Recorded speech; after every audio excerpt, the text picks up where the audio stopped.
Hello, this is Daniel Raymond, the voice behind Ray's Guide. If there was any doubt about it, the initial tenth of a second of the preview video for this year's IAE erased it with any certainty that the centerpiece of the ship sale and the whale bait for this week will be the Polaris corvette. This will be the first capital-class warship to be flyable in-game.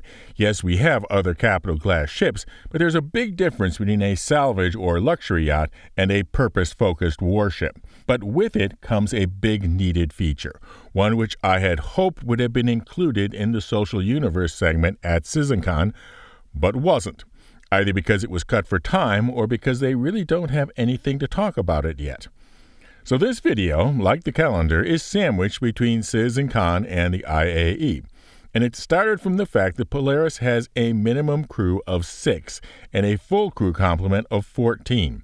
So the hinted upon feature that it throws into focus is the ability to bedlog and return to someone else's ship.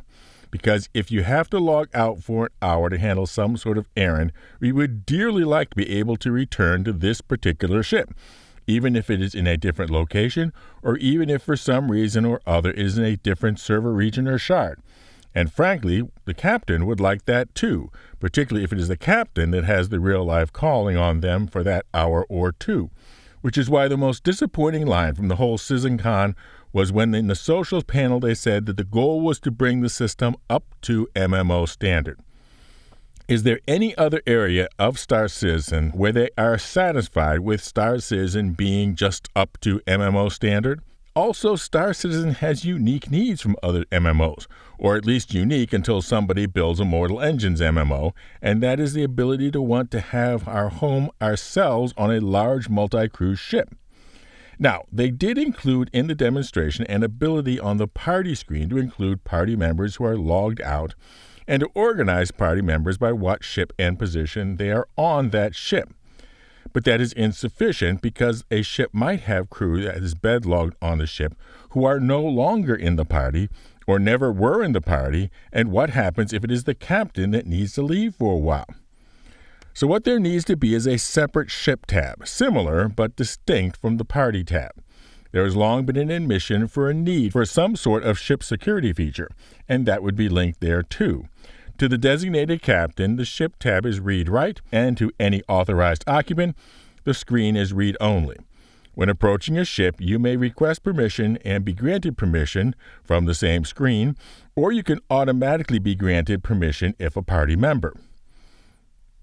The captain can then, from the ship tab, designate a first officer who will become captain if they leave the ship intentionally or not. That way, a ship full of players has a way to not be left hanging if the captain has, for example, a client crash or a sudden event calling them away. Now I will dig into what I see this working at a crew member level.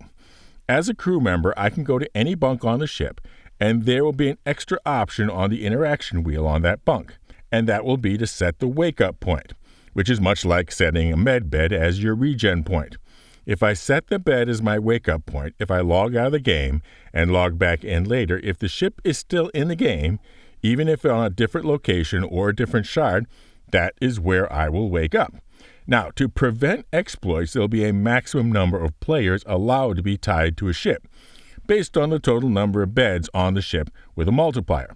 To manage this, the captain can, from their console, change the status of anybody other than the ship owner with their wake-up point on the ship to be departing.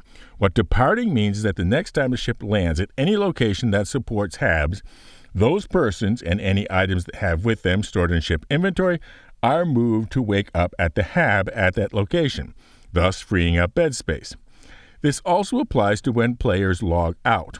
Once lying in bed, the interaction wheel that you would use to select logout would also contain an extra option for log out departing. The next time they reach a place with HABs, they're off.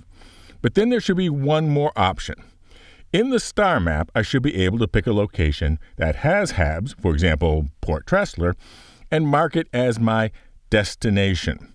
Then there will be an extra option on the interaction wheel when lying in bed, log out destination. This means I will log back in at that bed unless the ship has at any time when I was logged out arrived at, for example, Port Tressler.